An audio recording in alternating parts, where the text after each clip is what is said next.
Hello guys, welcome to portal channel. ఈ రోజు మనం మాట్లాడుకోబోయేది సరిపోదా శనివారం మూవీ యొక్క రివ్యూ. సింగిల్ వర్డ్ లో చెప్పాలి అంటే సినిమా అయితే బాగుంది, నాకైతే బాగా నచ్చింది. మూవీ స్టోరీ గురించి మాట్లాడుకునే ముందు ఈ మూవీకి వర్క్ చేసిన డైరెక్టర్ అలాగే మ్యూజిక్ డైరెక్టర్ గురించి అయితే మనం ఖచ్చితంగా చెప్పుకోవాలి. డైరెక్టర్ వివేక్ ఆత్రేయ అయితే మాత్రం ఒక కథని పాఠం, ఒక లెసన్ చెప్పినట్టుగా క్లియర్ గా చెప్తారు ఆయన. అది నాకు చాలా నచ్చింది. ఇంకా మ్యూజిక్ డైరెక్టర్ జేక్స్ బెజోయ్ అయితే మ్యూజిక్ తో శివతాండం ఆడిచేసాడు థియేటర్ అంతా కూడా. ప్రతి సీన్ ని కూడా అద్భుతంగా ఎలివేట్ చేశాడు ఆయన. డెఫినెట్ గా ఒక గొప్ప మ్యూజిక్ డైరెక్టర్ అవుతాడు. తర్వాత మనం బాగా వినే పేరు ఎలా ఉందని. ఇంకా స్టోరీ చెప్పాలంటే యాంగర్ ఇష్యూస్ ఉన్న కొడుక్కి సైకాలజిస్ట్ కి చూపించకుండా శనివారం అనే కాన్సెప్ట్ అయితే ఇంట్రొడ్యూస్ చేస్తుంది హీరో వాళ్ళ తల్లి.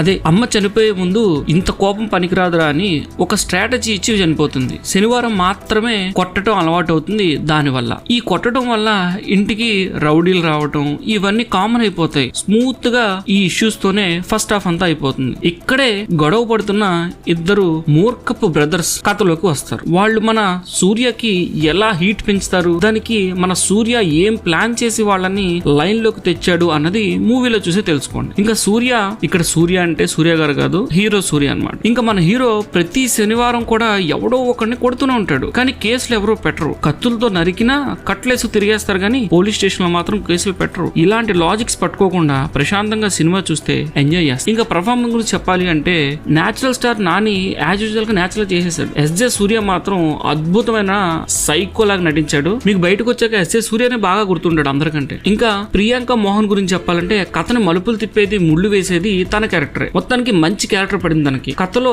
తనకు కూడా ఒక కీ రోల్ ఇవ్వడం అనేది ఇంట్రెస్టింగ్ అనిపించింది. ఓవరాల్ గా మూవీ హిట్ బొమ్మ. కానీ నాని యాక్షన్ హీరోగా మారే ప్రయత్నం బాగుంది. ఓవరాల్ గా నన్ను అడిగితే మాత్రం సినిమా బాగుంది. ఎవరైనా సరే సినిమా కనెక్ట్ అయ్యేంత బాగా తీశారు ఈ సినిమా. సో సినిమాని చూడమని రికమెండ్ చేస్తాను. మీ దగ్గరలో ఉన్న థియేటర్కి వెళ్ళి సినిమాని అయితే ఎంజాయ్ చేయండి. మళ్ళీ మరో వీడియోతో మీ ముందుకు వస్తాను. మన ఛానల్ సబ్స్క్రైబ్ చేసుకోకపోతే వెంటనే సబ్స్క్రైబ్ చేసుకోండి. అలాగే నోటిఫికేషన్ యాక్టివేట్ చేయడం వల్ల ఫ్యూచర్ రాబోయే వీడియోస్ అయితే మిస్ అవ్వకుండా.